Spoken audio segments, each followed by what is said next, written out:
Now, a lot of you guys might already know this, but my longer term goal for my dividend portfolio is for the portfolio to be able to pay me $120,000 per year. Now, at $10,000 a month in dividend income, completely passive income, that not only could sustain my lifestyle, but especially if I keep reinvesting a little bit longer from there, and with hopefully some future dividend increases, the portfolio will be in very good shape, especially by the time I reach my mid 30s. Now, I actually decided about a month ago that I'm going to push things as hard as I can in 2025 and try to actually reach that $10,000 per month in dividend income goal somehow, some way before the end of this year.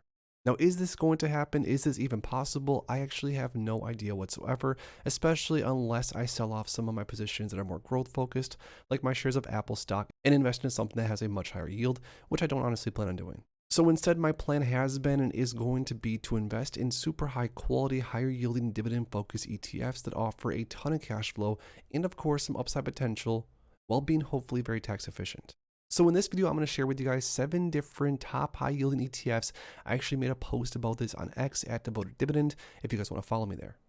I'm going to go through every single one of these higher yielding ETFs and not only share with you which ones I'm focusing on and which of these names are going to hopefully get me to that $10,000 per month goal. But on top of that, I'm going to give you at least a little bit of a reason why I'm focusing on each ETF, because me as a viewer of a video like this, I wouldn't only find it interesting to see what an investor is focusing on, but also giving some insight on why I'm targeting these ETFs specifically. All to say that if you guys want to see the 7 high yield ETFs that are hopefully going to take me past that $10,000 per month in dividend goal, well, then make sure to stick around, drop a link down below, and let's get right into it. My A to Z dividend investing ebook has helped countless dividend investors get started with their journey. And my custom dividend tracker that I'm constantly using here on the channel has also helped so many investors stay on track and allow them to see their dividend income in real time. Well, today I have another treat for you guys. I'm not only going to offer you my A to Z dividend investing ebook and the custom dividend tracker, but also just for a short limited time, I'm going to be adding in my brand new weekly dividend blueprint ebook to show you how you can get started with weekly dividend ETFs and add this into your investing strategy. This offer is not going to last long, so go ahead and click the first link down below in my description, and you're going to get both ebooks and the custom dividend tracker bundle. But like I said, please act fast because this won't be around for long. Now let's get back into the video. Now, the first of the 7 ETFs that are hopefully going to push me closer and closer to my long-term goal is going to be the NEOS S&P 500 High Income ETF, or ticker symbol SPYI.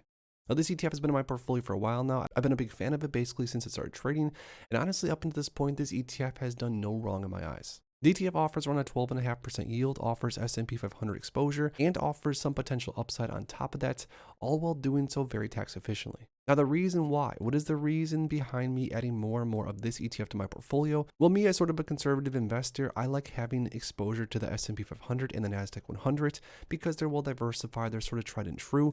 But again, through a high income strategy like this one, and like others, of course, this is going to offer me that exposure, but through a high income strategy, which is going to get me closer and closer to my goal. And one of the cool things about SPYI is that this ETF pays on average somewhere of around 50 cents per share per month. At least that's what we've seen since inception. So the cool thing about this ETF is every single time I buy, let's say 1, 2, 3, 4 shares, I'm pushing my portfolio's dividend income up on a forward basis pretty substantially.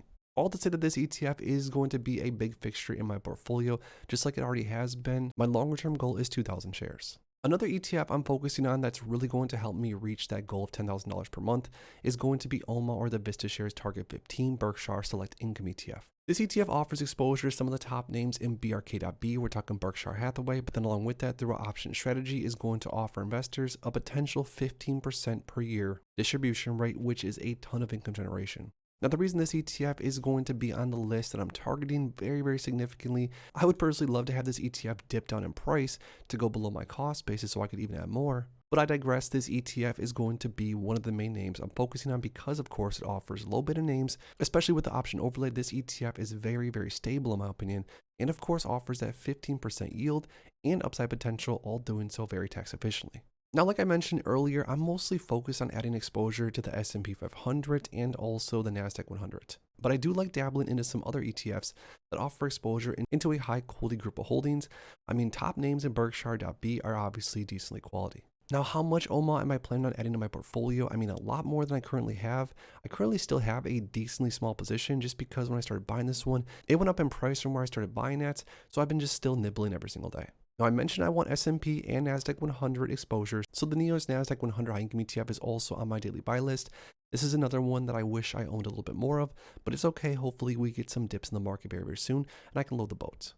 This ETF, of course, offers NASDAQ 100 exposure, but through a data-driven call option strategy, offers investors NASDAQ 100 exposure through high income. We're talking 15.35% distribution rate here, so just like OMA, it's not going to take much money at all to really get my dividend income up substantially. Now, my longer term goal with this one is going to be to get to 2,000 shares. I'm very, very far below that right now. I think I'm still a long ways away from even 1,000. But again, just a name that hasn't really dipped in price, at least not in my range, in a little while, so I'm still holding off on buying a lot more, at least at once. Now, another name that I've been adding a lot more of, another name that does not offer NASDAQ 100 or S&P 500 exposure, but I still like a lot, is QDVO, or the Amplify CWP Growth and Income ETF. This ETF actually seeks to provide capital appreciation, so some upside, and then secondarily high income, which it definitely has been providing around 11% distribution rate so far. This ETF offers exposure into some of the best names across the market, names like Nvidia, names like Microsoft, Apple, names that I personally probably wouldn't have all that much exposure to if it weren't for a high income strategy like this ETF offers. This ETF is relatively new. It's still not a major position in my long-term portfolio, but it is on my list as far as ETFs go that I want to buy a lot more of in order to reach that $10,000 per month goal. A few more names to go through. BTCI, the newest Bitcoin high income ETF. This ETF offers super high income generation and Bitcoin exposure through a high income strategy. Now, this ETF is more of an alternative position for me. I would never make it the majority of my portfolio, even though the distribution rate is massive and even though this ETF has done very, very good so far, because of course, Bitcoin over this time frame has been on fire. Now, the reason I'm planning on adding this one is, of course, for the high income generation. We're talking like $1.35, $1.40 per share per month, which is insanity. Now, because Bitcoin's pretty volatile, there is the potential to earn a ton of income, of course, but also there's the potential for things to get ugly if the market sells off. A few more names I'm focusing on is GPIQ, another high income NASDAQ 100 premium income ETF, very similar to some others like JEPQ or even QQQY. But every single one of these ETFs do still have their own strategy. Now, this ETF offers around a 10 or 11% yield, so we're still talking high income generation here with the potential for some upside. Now, last but not least, the last ETF that I want to add a lot more of into the portfolio to get some high income generation going is the 12% distribution rate NEOS Real Estate High Income ETF, or IYRI. Now, if you guys watched me before, you know I love real estate investment trusts almost a little bit too much. Real estate investment trusts make up way too much of my portfolio, and I have been as of recent and plan to trim some of those positions in the future. But IYRI does things a little bit differently. This ETF offers exposure to high quality real estate investment trusts, some of my favorites across the entire market.